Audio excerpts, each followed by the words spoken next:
Welcome back to another episode of Mildly Interesting. My name is Razzle, and we have a great guest today. We've had almost like 19 podcasts just talking, waiting because everyone doing this. Yeah. And I can't wait to actually get some of this on tape because he's a very talented, very funny dude. You've seen him in Blackish, most recently the reboot of Superfly. He stars on The Last OG with Tracy Morgan and Tiffany Haddish. If you're not driving, please give a warm round of applause for Alan Maldonado. Yeah, I mean, if you're driving, go ahead and do it. Everybody Teslas, got insurance, right? you know, Teslas. Use your knees. Use your knees. How do you do your knees? You know what I'm saying? I do usually do my left. 3 and 4? No, or I you just do one? it left. I do my left. Like I can't do both. I can't do both. Yeah, I got to do left. I kind of got to get it real tight. If you scoot your seat up enough, you can use both while you're still pressing on the gas. See, that's different. I'm not saying. Now you're changing the game. Now you're changing. Whoa, take it easy. Take it easy.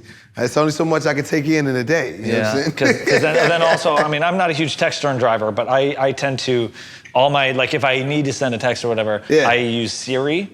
And my texts are always like, I talk into it. And they're always like 1,000 pages long because they always include, also I'm using Siri, so none of this may have made any sense. Right. So you got an extra paragraph. It's a paragraph of just... that never worked for me. Like, it just always messes up. Like, it'd misspell a word, or it'd be, you talk about danger, and it'd put diaper. Like, yeah, you know what I'm saying? You're in diaper. And they'd be like, what? I'm in a lot of diapers. Yeah.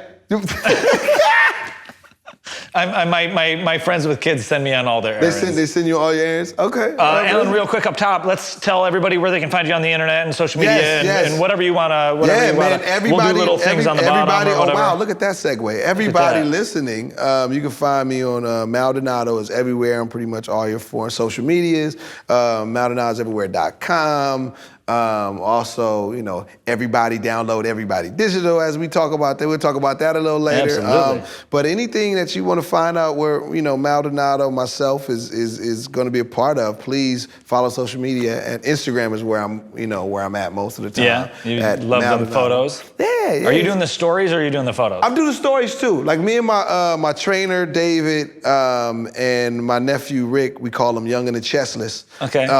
We've been training really hard the past 2 months for season 2 of The Last OG. Yeah, so, how's your chest coming? I got a nice chest. You know what I'm saying? I got about an A cup. Okay. Got about an A cup. You're doing push-ups. What are you doing for your chest? We're doing everything. Like I'm benching 335 right now. Get then out. declining 365. Yeah, we leg pressing 1,200 right now. It's ridiculous. Yeah. It's ridiculous how we're training right now.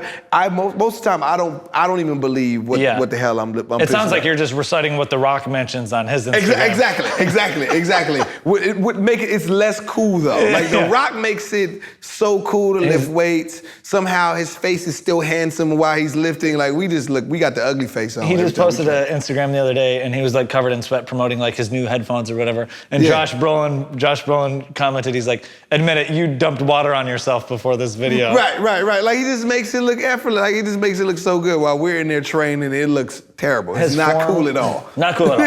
It's like Pilates. Like Pilates, I feel like are people using machine improperly. Yes. Because it's like this weird machine. And you're like, what is this? It looks like a surgery table. Like, I don't know what you're doing this for. You were in the new Superfly, and you have this app. Let's talk about this Everybody Digital. Yeah, let's talk about it. Before we started taping, you were talking about how you were in Palm Springs for a festival for this app, right? Yes. So let's talk about this, because this is really cool. Definitely shout out to the Palm Springs Short Fest for, supporting it and incorporating Everybody Digital into their festival. Everybody Digital, we're basically the short film version of Netflix. Okay. Where we've been curating films for the past year and a half. We have a huge catalog of licensed short films from around the world, award-winning, and we're also producing original content. We're slated to do pretty much a short film a month. Okay.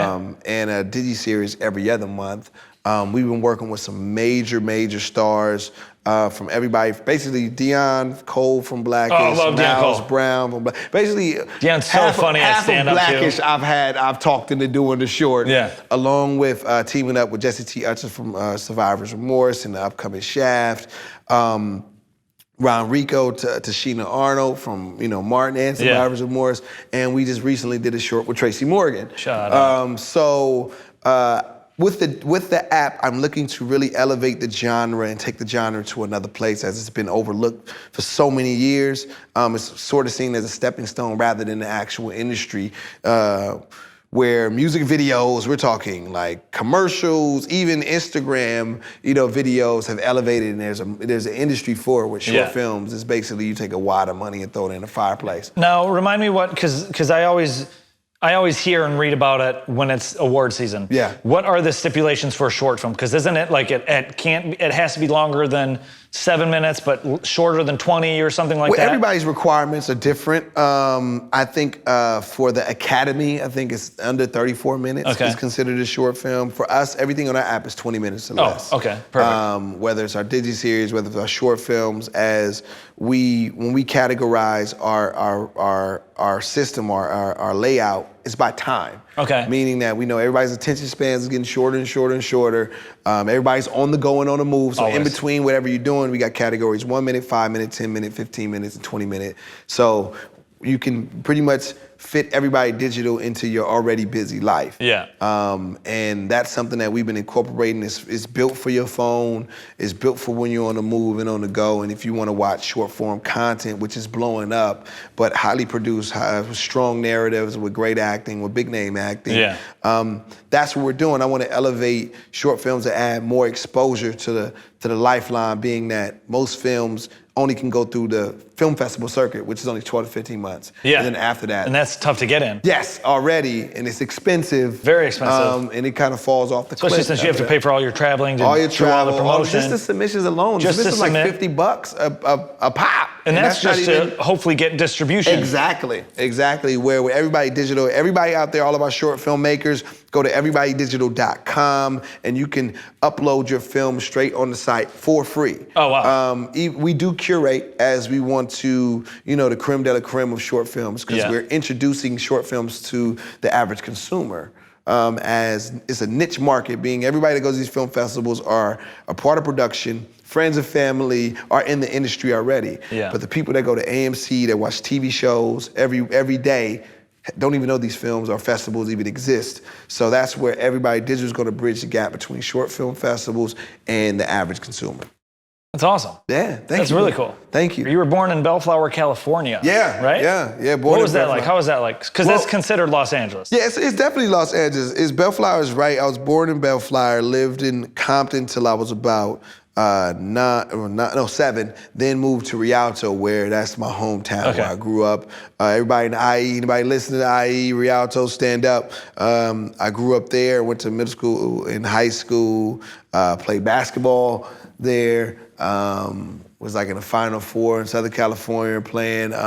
It's different in LA. I talk about it all the time, being that it's kind of away, it's an hour away, it's kind of it has a small town type feel to it, even though it's not. It is a bigger city, so to speak, but it's still country at the same time. Is it near Watts?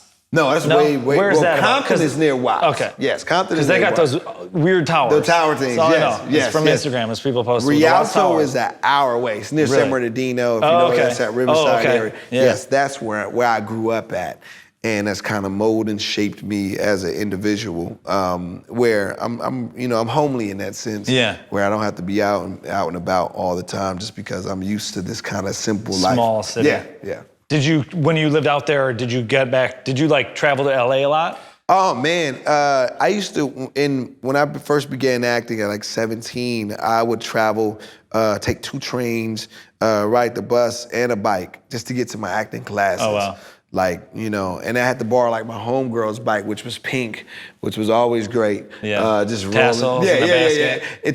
I rode that thing until the wheels fall off. Literally, I was riding up Venice Boulevard, and the pedal fell off, and I ended up tumbling like almost a half a block. Just from riding this bike so much, going back and forth. So. Did it have the plastic pedals or the metal pedals? Remember those metal pedals? I remember the metal pedal, and if it hit your shin, death. Done. Peter Griffin. You know what right? Those metal pedals, and they they had the teeth for your shoes? Yes. Death. So luckily it wasn't that, but it was a nasty spill.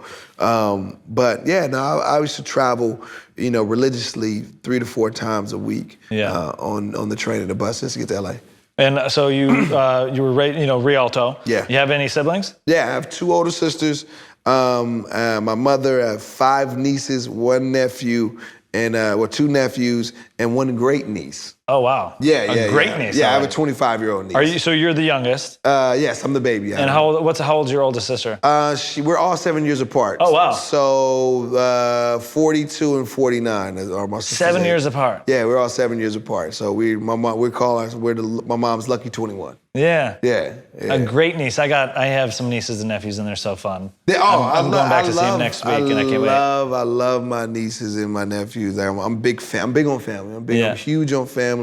I've been, the father figure to most of these, all of them, their entire lives. Yeah. So they hold a very special place in my heart, and it's definitely been one of the reasons I've been able to stay out of trouble at an early age, because I felt responsible for them. So a lot of things that I thought that I would have been done selfishly, I didn't do, because I knew I had a bigger responsibility over my entire family. You grow up fast, that's for sure. Very fast. It really makes you grow up fast. Very, very, very fast when you have to be the man of the family at the age of 9. So, wow. It was funny. My mom was sharing a story the other day about being in Vegas when I was like 10 years old and I wanted Tony Roman's. I went by myself at 10, and they didn't want to serve me because I was a kid. Yeah. So I requested to see the manager and all of these things. At 10. At 10. And you damn right, I got to eat. And you got to eat. Yeah, so I've always kind of been like that and been, a person of focus and determination at an early age. What's your go-to at Tony Roma's? Man, the baby back ribs. Yeah? The baby back ribs, man. That was the jam, man. Like, that was like the fanciest restaurant we would go to as a kid. Yeah. Would you go to Vegas a lot? Oh, my mom was in Vegas almost every month. She loved gambling. She still does now. That's where all my money goes now. Are you a gambler? Do you gamble? No, I'm not a gambler. Like, I literally would go to Vegas, and I'm the worst, because I'm like, if I'm spending money to gamble, I'm literally there to spend that money. Spend that money. I'm not trying to win it back. Or I'm like literally there to have fun with this money, playing whatever games. Like arcades, like Circus is my jam in Vegas. Like the Midway, all of that, that's me. I remember going to Circus when I was like 6 years old. Yeah. And they had it seemed like this most extravagant place. Yes. I know where you're going. As a child. I know where you're going. I'm like, it's a giant castle. Yes. Themed like a circus. Yes. 2 things I love, castles and circuses. Yes. And I remember my uncle, because they lived in Vegas at the time, and we won all these unnecessary stuffed animals that we couldn't fit in our luggages. Yep. And then when I finally moved out here, and we would go frequently, we went one time, and it was just like this most rundown. Yes. When you become adult, all the allure magic is all fades. gone. Like even Excalibur is like, and it's the same. Like it hasn't changed nothing inside of the Midway. It's totally the same. Like I used to be there so much that I used to almost had like a system, because you used to get these booklets. All the people that attended got a booklet, and you get like buy one, get one free on the arcades. I literally would stand on the monorail and be on the monorail for like an hour, collecting these books from different people. Are you sure you get those buy one get one free booklets, or the other booklets that the people are passing out? No. I got them. I literally would have them tear it out of that book. Like, give me, you're not going. Let me get it. And I would end up with like 50 of them, and then go. So my mom would give me whatever, $10, $20. I would go and then run that. And I became such a master at all the games over there. Like, I remember couples and adults would pay me to win prizes. To win the prizes. Yeah. I had a whole little ring going. I had a ring going when I was in Vegas. Yeah. What do you remember being the best game you were good at? When you throw the ball in the, like, it's like a race. The skee ball, but it's not skee ball. Oh, they got the races? The little races thing. I used to, kill. Those, I could never do those, because the ball would always bounce back, or even same with the gun, the same mechanism where you shoot the water, and I'm like, this is rigged. I used to wait till the whole thing would fill up and get the biggest prize, because I used to kill everybody. So that's when people started, they started paying me to get the big prizes. Yep. One of my favorite people that I look up to in life is the individual. And I end up meeting someone who was related to the guy. The person that marketed the Pet Rock. Love it. The Pet Rock. Like, there was a Pet Rock. It was the #1 toy for Christmas was a pet rock. I marvel at the end. It's the same person that was behind the sea monkeys. Shut up. Remember sea monkeys? Yeah, Brian Shrimp. Those are just like little parasites. Yeah, and that's what they are. And you shine light on it and they twirl. But the art. He marketed like it was The sea art monkey. Like you thought that's what you was getting. Everybody got it. Like he did that. He did the Chia Pet. He did that one as well. That's the money you need. That is one of my goals in life is to be able to invent something like that. Well, I remember, do you remember Pogs? Yes, I remember Pogs. Pogs were a thing, like when I was in 7th grade, Pogs were all the rage. Everybody had a Pog. Did you do a Pog tournament? Did you do a Pog tournament? My 13th birthday party, there's video of it somewhere. Did you have a Pog tournament? We had a Pog party, and if you walk down the stairs of my mom's house, you would think it was like an 80s movie in a Coke den. Yeah. Because there were 12 and 13-year-olds huddled, crouched on stairs playing games of Pong. There were people in doorways playing Pongs. Yes. It was hysteria of just kids playing Pongs. Metal or plastic slammer? Depends how high Yes, I had that thick slammer. Yes. And then I had some metal ones. Yes. And then everybody had that gold OJ slammer. Do you remember that one? Yep. Oh my God. Like Pogs was Pogs were huge. That's kids don't even that do flash stuff in the like pan. that more, man. Like there's no like active stuff that these kids are doing. Well, I guess Pokemon Go could be considered that. At least they're going outside. I guess, yeah, I guess. Well, I'm talking about just as far as like, fidget spinners. But fidget spinners is like competition against each other. But it wasn't, like Pogs got people taught people how to gamble. Trading cards, like all of that stuff. Like none of the kids do. Were you into trading cards growing up? I was into, because I had basketball cards. Yeah. I had a bunch of, I was a big, huge Laker fan. So I had all of, Magic and all. I collected all of those things, man. I had a couple baseball, but basketball was my thing. I still have them. Yeah? I still got like some Shaq rookie cards and all type of stuff like that. I used to have some. Do you remember Desert Storm? Desert Storm? Some Desert Storm. It was that they changed the name like 19 times. It was when they were, when Bush 1 was doing something in Saudi Arabia or whatever. Yeah, I remember that. It was the Gulf War or whatever. Yeah. They had Desert Storm playing cards. Are you serious? For real. For real. So they got this full on, Joe Schmo from Minnesota. He got an action card. Are you serious? Johnny Nesbitt driving a tank from Okinawa, Florida, or whatever. Who does that? How are you exploiting the Army that way? Yeah, Desert Storm trading cards here. I feel like they should be doing something more important. Yeah, like Desert Storm trading cards. We'll pull up a link here and we'll post a photo on the video or whatever. Desert Storm trading cards. They were made by Topps. Of course they're made by Topps. Which is one of the only two companies that, That is ridiculous. But I'm pretty sure pretty cool. They display people that went to war. They display people like Norman Schwarzkopf Jr. and Dick Cheney. Oh my God. Or military weapons or vehicles. Okay. Hey, do you like a Jeep? Here's a Jeep. Here's a card of a Jeep. I'll trade you 2 Jeeps. No wonder trading cards are no more. Like they're doing stuff like that. Just take it easy. Take it easy. It says here on my notes that you're Puerto Rican and of black descent. How does that? My mother's black. She's from Alabama. What part in Alabama? Rayma, Alabama. South of Montgomery. Okay, because Sticks. How do you spell that? Ramer, I believe. Raymer, Alabama. Raymer, Alabama. My grandmother is from Coffee Springs, Alabama. I have no idea what that's. Do you know where Dothan is? No. I only know Montgomery and Birmingham. Okay. That's it. Yep, it's south of Montgomery here, Raymer, Alabama. Raymer, Alabama. The Sticks, man. Like literally a house every mile. Yeah, okay, so it looks like it's about maybe 30 minutes north of Enterprise, which is close to where my grandmother was from, Coffee Springs, which was literally a population of 6. Terrible. 6 people? It was a very small town. So everybody's the doctor, the police. Pretty much. Everybody takes turns. Some of the best barbecue I've ever had. I'm pretty sure. Was in somebody's garage. Really? With like those white folding tables. And he was probably the judge. He was probably the sheriff and, the veterinarian. Yeah, he did them all. He was all those things. Raymer, Alabama. 6 people. Also known as Athens, is an unincorporated community located in Montgomery County. Originally known as Athens. Let's see what the population is. Unincorporated. They have to say that? Jesus. Like, this just lets you know how nothing has changed. It doesn't say the population here. Yeah, it's probably about 2,800. Yeah. Something like that. Like, have you ever gone to visit? Do you go back there a lot? Yeah, we used to go almost every summer as a kid for our family reunion.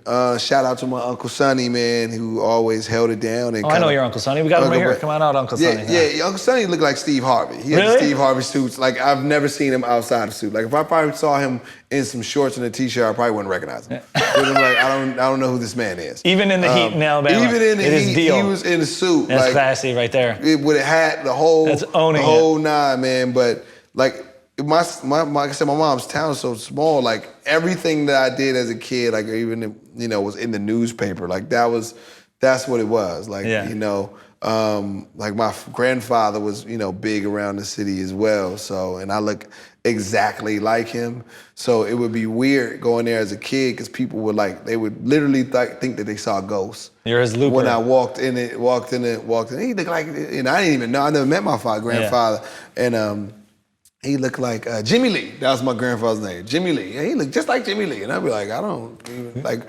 was oblivious until like later on in life. My mom, maybe 5-6 years ago, they found a picture of my grandfather, and I came in the house and literally did a double take because I'm like, when did I take that picture?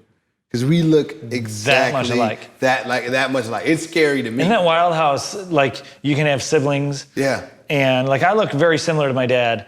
But my other siblings don't look anything alike like anybody. And even to be generation removed. Yeah. With half a DNA from somebody else. Yeah, and still look like just like your mom's dad. Yeah, just spitting image. It's crazy. So your dad was Puerto Rican? Yeah, my dad's Puerto Rican, born in San Juan, and then all of my family on my Puerto Rican side of the family now live in New York, Harlem and Bronx, and some in Jersey.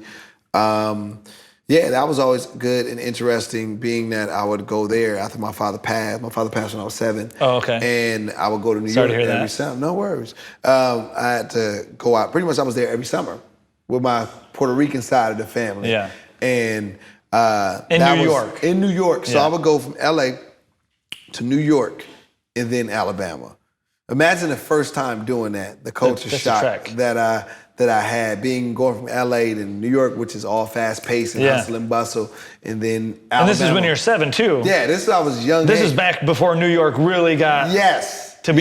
Yeah, no, it wasn't gentrified. Kid friendly. Yeah, it wasn't gentrified. Yeah. No. Harlem was tough. Yeah. Harlem was Harlem, man, and I attest a lot of who I am to growing up in these particular areas, especially Harlem, and being around that New York environment. I felt like it really injected the hustle mentality. Like, I seen people selling stuff out of a hole in the wall, literally. Some guys selling tank tops and socks, out of a hole that's in the wall. Yeah. So it really gave me a extra boost coming back to California with that same type of mentality, where it's just a faster pace and just the pressure to survive seems a little more thicker out there. It really is and I'm seeing it a lot in recent times, of the idea of, hustling or always be closing mindset, where it's like you have your hands in as many things as you can. Yeah. Like you with your apps and things like that, and acting and clothing.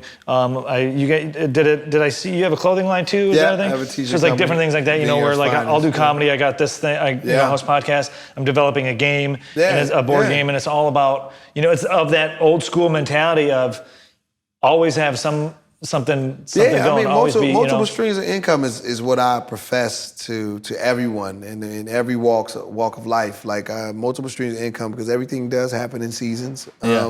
Where there's a time when acting is really rocking for me, and there's a time when writing is really rocking for me. There's a time when my music company, Get It Done Records, is going, or with the T-shirt, with even with the Kids Foundation. Yeah. All these things are needed and utilized during particular seasons, just because everything does have those type of ins and outs, where it's like you're not doing one thing consistent every day, just because the climate may change. Yeah, you just always have to have something going. Yeah, you gotta definitely always have something going. I mean, in this particular industry, if you're not involved in your own career thoroughly, or like we were joking earlier, like if you allow somebody to outlove you loving yourself, outwork you working for yourself, then you're not doing the best that you can. You know, a lot of times people put too much onus on their agents, their managers to create these things, or, you know, create a career for you, where you should be creating your career, and they're supposed to be helping you facilitate these ideas. So that's something that I live by strongly. Always create. If you can't do it yourself, nobody's going to do it for you. Exactly. It's almost insane to think that somebody that's never known you, that doesn't know what you like or how you feel, to write or create the perfect project for you. Like, you just expect them. That's winning the lottery. Some people win the lottery, but to think that someone is organically, magically creating this perfect role for you is ludicrous. Ludicrous. You were recently in the reboot of Superfly. Yeah. How fun was that? Because Superfly, it originally came out in 1972, and it was on the forefront of the the blaxploitation dramas, crime dramas, badassery. Yeah. And we rebooted that here.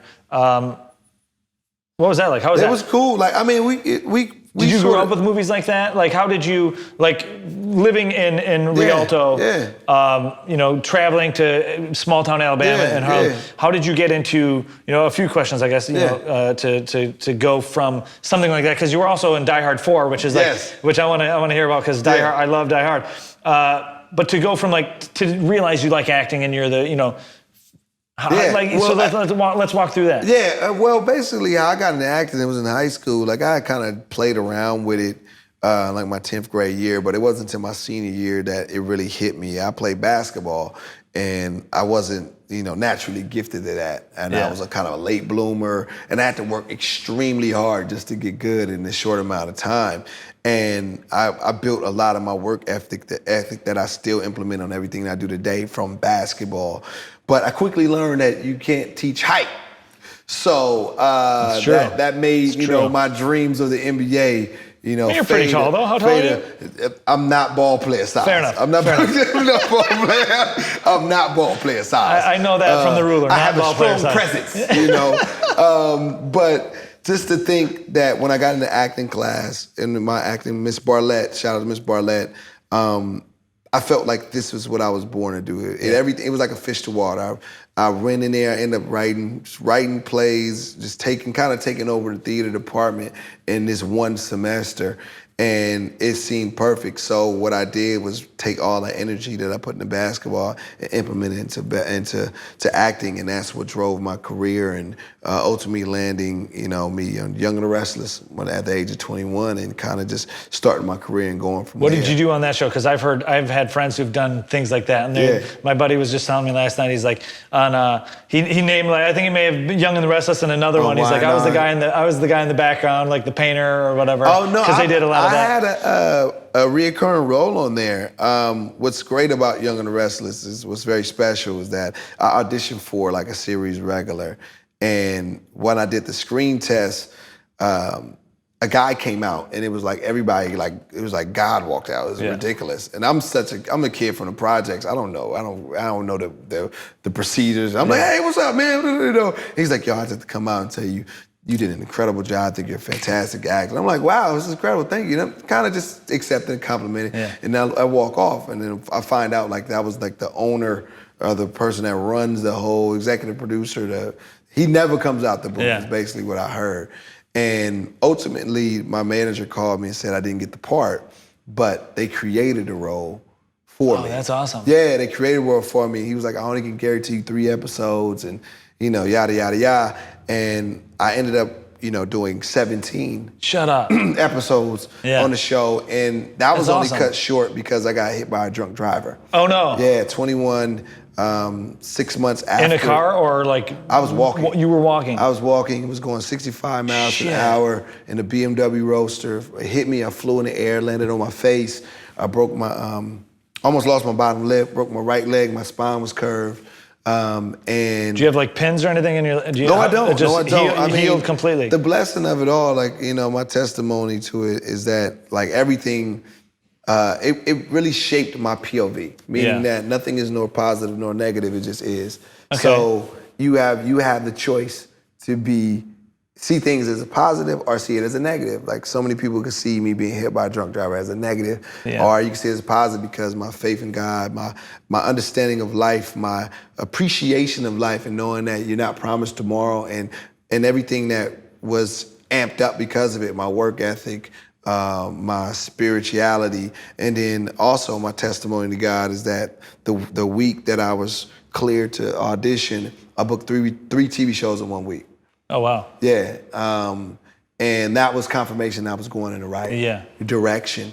But that was a very interesting time for me coming out of getting, Young and the Restless. My life had changed. Like I went from the pride, I was making real money, to having to kind of start all over again. Yeah. Because my role How long of a recovery time was that? 6 months. 6 months. Physical therapy and everything. Therapy and, just my face had to heal. Yeah. Like I didn't do any plastic surgery or anything. I still have my scars here and here and here. So it was just, I had to wear a mask. Like I couldn't let the sun hit it and anything like that. So it was about 6 months before I could get back in action. And you you took to water once you got back in those once auditions. I got back, I was, I'm a maniac. 3 in a week. I'm a maniac when it comes to continuing to pursue my dream and pursue with my goals. It was a whole bunch of stuff that happened in between then, but it's various stuff that is, like I had a back surgery maybe like 5 years ago, and I had a tumor in my back. Oh, no way. It was benign. Okay. But it was a wrapping tumor. It was wrapping against my lung. It was a bleeding tumor wrapping around my lungs and pressing against my spine. And I thought I just had back problems because I got hit by a damn car. Yeah. I'm just like, oh, that's to be expected. But we discovered that it was a tumor. So in removing that, immediately after my surgery, I demanded to walk. They're like, you're crazy. I said, no, I had to walk. I walked the hallway and back until I passed out. Yeah. Waking up the next day, I get an email and I got an audition, right? So I'm like, I auditioned I think the next day. And the whole time I'm like, yo, talking to the doc, hey, I gotta run this audition real quick. I'll be back. He's like, yeah, you're crazy. What are you talking about, Alan? I'm like, no. I said, I'm gonna be back. I'll be right back. I gotta run this audition real quick. He's like, you just got out of back surgery, hours ago. Yeah. What are you talking about? I said, yo, tomorrow I got an audition, man. I said, so I gotta go. So whether we argued from time for a whole day basically. Give me meds or make it fixed or something. So the next morning he's like, all right, you gave me an ultimatum. He's like, if you leave, you can't come back. I was like, well, sure, I don't care. I was like, I told him what I was saying. He thought I was a maniac, and I probably was. So he released me. I'm not a doctor, but it sounds like removing a tumor is not a thing to leave right away. He releases me. I go to the audition. I have a friend of mine. That's it. All you gotta do is stand me up. Just stand me up and I'll be fine. I literally have the hospital wristband still on. I go in there to the audition, and just a testimony of how much I love and really, love acting. When I got in there, I didn't feel anything. When I got in there, I didn't feel anything, and I just performed. Did not get the job. Yeah. But do you remember what the role was? I have no idea. No idea. I have no idea. I was high off of medicine. I'm pretty sure in my mind I killed it. You killed it. And they probably watched a drunken madman. You weren't even at the right audition. Yeah, they were just like, let's humor this guy. It was a Petco commercial. I don't even know. Like I did it though. And that was my whole point. It's like I had to do it. Like I had to continue to pursue my dream. You're giving a monologue inside a cafeteria and people are just rolling with it. It probably was at the gas station. Who knows where I was at. But it was crazy. But for me, that's the type of mental toughness that I always challenge myself with throughout my acting career. And I think that is the lifeblood to the success that I'm achieving now. Where in your career was this? Because now you're killing it.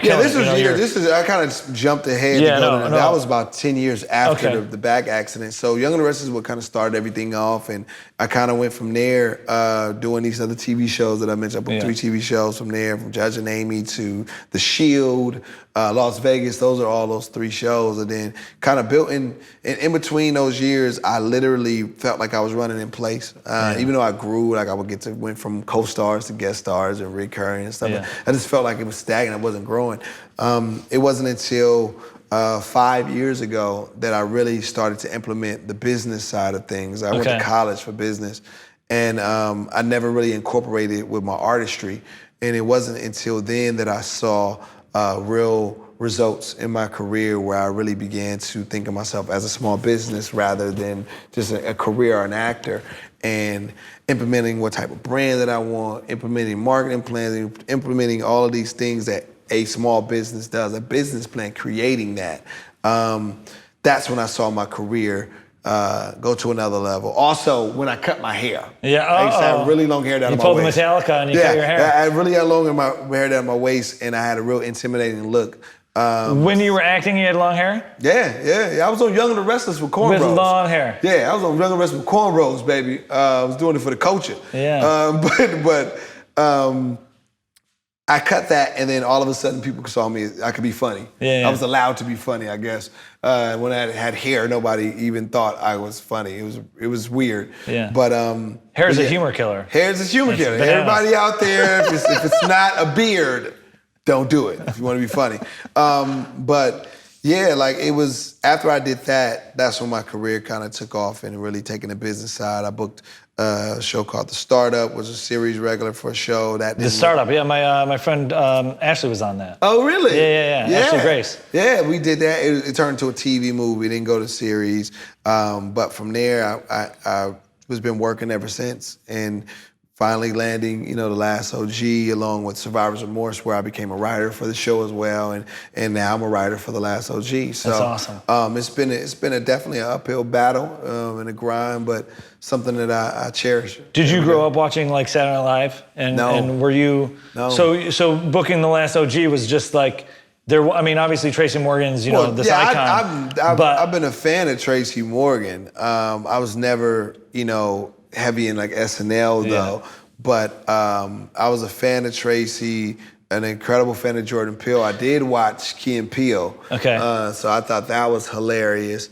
And it was more the script, the idea of the show that was like, I gotta have this project. Yeah. That was the major thing, and Jordan and Tracy was kind of like the icing on the cake, but the project itself, I thought the premise and the idea and the pilot script was hilarious, and I wanted to do everything possible to be a part of the show. I mean, it's getting like regarded as a very funny show, right? Yeah, like man, people love it. I think it got nominated or whatever, and it got we're in consideration right now. Soon. Where we already got greenlit for season 2. We were the #1 cable comedy this year, so we broke records on our launch. Like, we've been getting an incredible response from people in regards to the show, and to think that I believe season 2 will, leapfrog season 1, being that now that we have everybody's voices, we were able to write to everybody's strength and write to the characters that I've already established. It's definitely, I feel like the second season and on is where they really like, even like with Friends and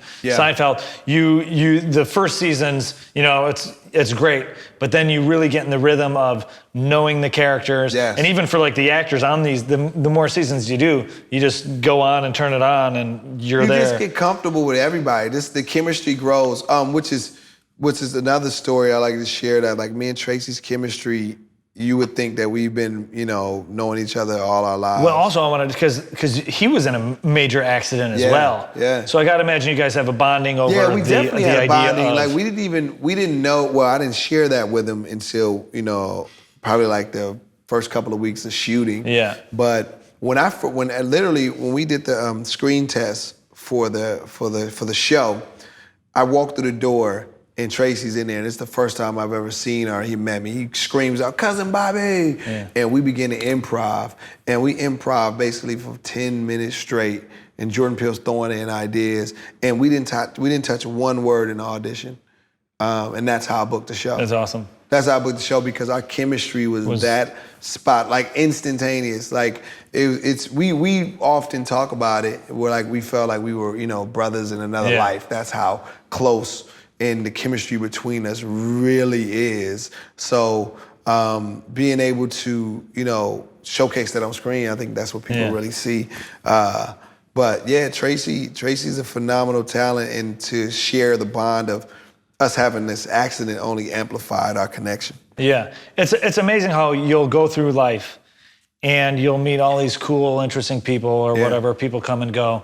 Then you'll get these people, you know, that you just have a chemistry, that it's like you've known each other and you can play off each other. Yes. And there's just a bond that seems to be forever, you know? Yes, man. Like, and that's what it is. Like, he's gonna be, you know, he's my big brother, my big homie for life, man. And he's already in a short amount of time and known of it's amplified everything that I've been doing and trying to do with his help, man. It's definitely a godsend. Yeah.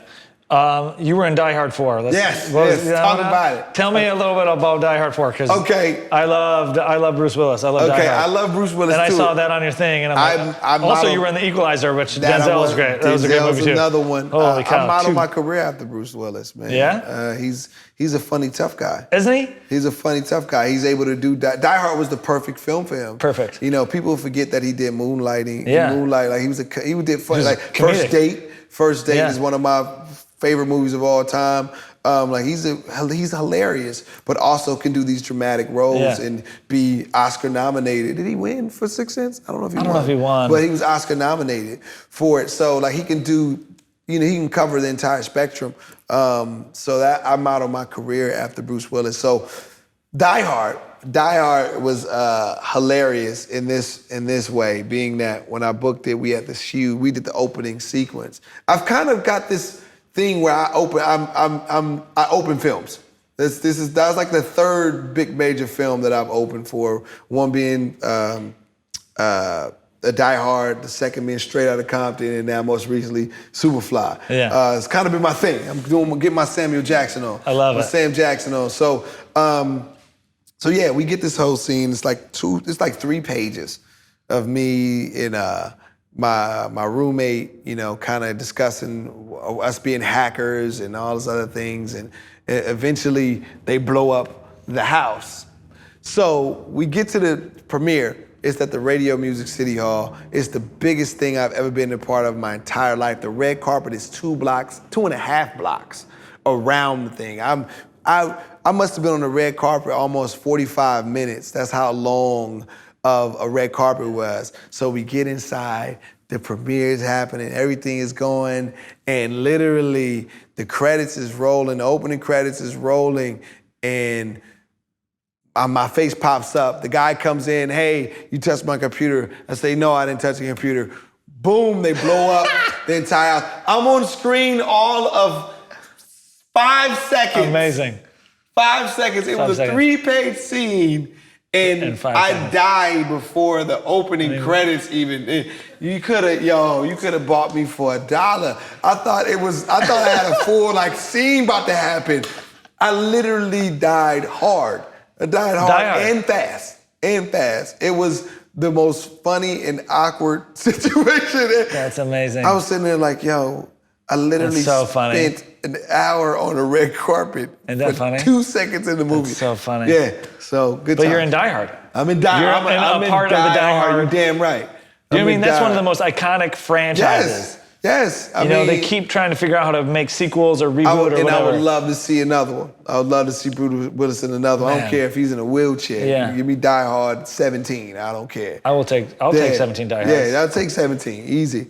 Same with Equalizer. Denzel was incredible. Yeah, they got a new one coming out. Yeah, you got E2. I didn't know this. Here's the thing. While I was looking up stuff about you and things like that, The Equalizer was actually a TV show. Yeah, I didn't know that. I didn't know that because in the 80s. In the 80s, yeah. They're making everything. They're rebooting everything. For a while, they were making TVs out of movies, and then movies out of TV, and now it's so confusing. They just with Lethal Weapon and all these. But The Equalizer aired on CBS from 1985 until late spring of 1989. I didn't know that. It was had the weird logo too. Look at that logo. Yeah, and he was British. Yeah. He was British, so that was a good movie. Yeah, no, Equalizer was great, man. And I always like to share the story with Denzel because I remember walking around, going from different sets of locations. He probably thought I was a weirdo or some shit. He probably never caught it. I literally. He did he do his lip thing Yeah, of course. That's the only thing I can do. Denzel is Denzel. I love it. When we would walk to set, I literally would walk in his footsteps. I would walk in his footsteps, literally kind of trying to live out my whole dream or the idea of my career to walk in his footsteps. And We played catch on the set, man. Like, we had a real father-son moment. Like, it was big to me. Yeah. But it was a baseball scene. We got to play catch. I got to play catch with Denzel, you got to play catch with Denzel. You know what I'm saying? That's just a dream. That's a dream. But it was incredible working with him and just kind of watching him and just learning and just like, this is, you know, this He's is so good. This is one of those things, like, you get to work with Denzel. That's a lifetime dream that some people never have the opportunity to do. He's one of those guys where he's one of those actors where even if he's not doing anything, he's doing so much. Yes. Do you know what I mean? Like, you can watch him, like, you could watch him eat a hamburger. And it's interesting. And it's an interesting, he makes like, it interesting. Yes, he's that. You that feel talented. whatever character he's doing, eating that hamburger. He's that detailed. I remember when I got there, because I've auditioned for projects that have taken 6 months. I'm talking about football, all that, and still not get the role. Yeah. I auditioned for The Equalizer. I met the casting director. I put an audition on tape with the casting director. I get a call like 2 days later. Hey, you booked a movie. You're flying out to Boston for the next 3 months doing a movie with Denzel. Like, I was like, what the? Like, it was the quickest thing that ever happened, and it would be a movie with Denzel. So I'm in there signing my contract. I get to Boston. I'm in there signing my contract, and all of a sudden I hear Denzel's voice in another room, and it literally took me back. It took me back just because I'm like, that's not the TV. Yeah. I'm like, that's Denzel in the other room. Like, that's I can literally live and stereo. And he was giving note. Like, this was like days before shooting. Like, literally, he's still in there with the writer, going through and talking about each scene. Yeah. About the person, the POV, just what's everybody's, you know, motivation. Like, he's really that involved in the project, and that really, you know, showcased to me why he is who he is by how detailed and informed he is about the scripts. I mean, that goes back to, you know, what we were talking about earlier, where it's like, you know, you have to do you. You have to, you know, people aren't going to write for you. You have to have the, you know, the currency to know and be steadfast of what you want the finished product to be. Yes. And when you're his level, you can obviously dole out those notes. Yeah. You know, not everybody can, but and you know, that's why his movies do well, because he's got so much of himself attached to it. And then now that people can, because he's got this long resume, people can write roles for him. Yeah. Like, people now know a voice, know a style, and like, eventually, once you know, begin to build your brand, people can, you know, cater and tailor things for you. So that's what he's done. He's built something, an incredible legacy. Bananas. Like, I mean, he's one of the greatest of all time. One of the greatest of all time. Yeah, he's the GOAT. He's definitely the GOAT. Here's the thing. I like to do weird segues, and it actually works perfect. Works perfect like this as we're tying down. You ever, like, there's things that, this blew my mind. I love talking about things that just blow your mind, or things that you don't realize. And speaking of Denzel Washington, here's the thing about George Washington that it's funny, but what? I mean, it's segues, Here's the thing about George Washington. Well, listen to this. Okay. Here's something to think about, though, because this is one of those things, especially on like this weird, awesome set that we have here.